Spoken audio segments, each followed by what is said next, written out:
What's up YouTube? My name is Kenneth. Today I'm going to show you how to solve a Rubik's Cube in world record time using magic. Before I show you how it's done, I'm going to perform it.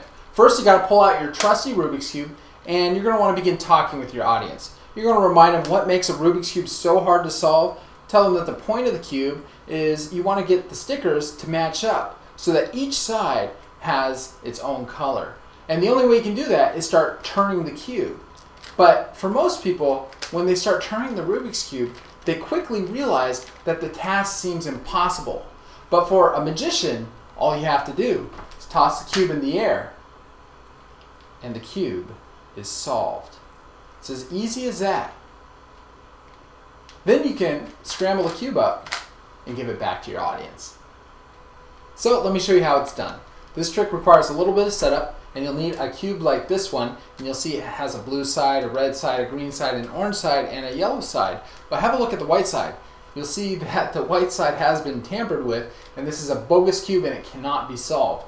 And this scrambled side is obviously the key to this illusion. To make one like this, all you have to do is get a Rubik's Cube, remove some of these white stickers, use a second set of stickers, and replace them. One thing to worry about is you wouldn't want to have one cubie with two of the same color stickers on it. So you wouldn't want to have two orange stickers here because that never happens. The other thing to worry about is you wouldn't want two opposite colors on the same piece because that can't happen either.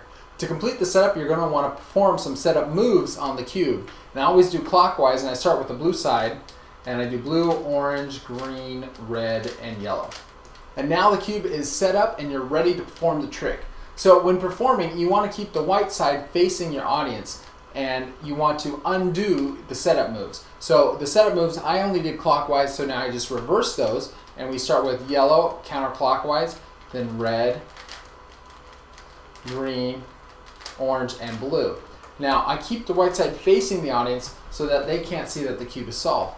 The other thing you want to do is you want to keep it covered. So to keep it covered, turn it kind of like this so that they can't really see these sides, because you wouldn't want them to know that these sides are solved. So you want to keep it covered sort of like this. When tossing the cube, you want it to spin quickly. You don't want it to go too slow because they might see what's going on. Catch it with cupped hands. That way you can see the puzzle, but your audience can't. When it's cupped like this, you can see what side is white, what side is scrambled, and that way you can make sure that the audience won't see it. So catch it with cupped hands, and then you can reveal. When revealing the cube, you want to spin the cube kind of randomly so that they kind of have the idea that they've seen the whole thing. So you want to kind of just be casual with it. You don't want to go like this because then they'll know that this side was never shown. So you just want to kind of like be like, look, it's solved. See? Easy. Not a problem, right? And so that's how I like to show it. And then that way they don't see the scrambled side. Now that you've revealed the cube, you can actually return it to the audience. But you got to be careful. Some audiences would be able to tell that it's a fake cube. So if they don't know anything about a Rubik's Cube, you can return the cube to them. And what I do is I'll scramble the cube sort of like this so that these first few moves are hidden. You don't want them to see this move. You don't want them to see these two layers and that layer. And so you kind of hide those for a few moves, and then you can kind of give the puzzle away, and they'll see that it is indeed a real cube and scrambled.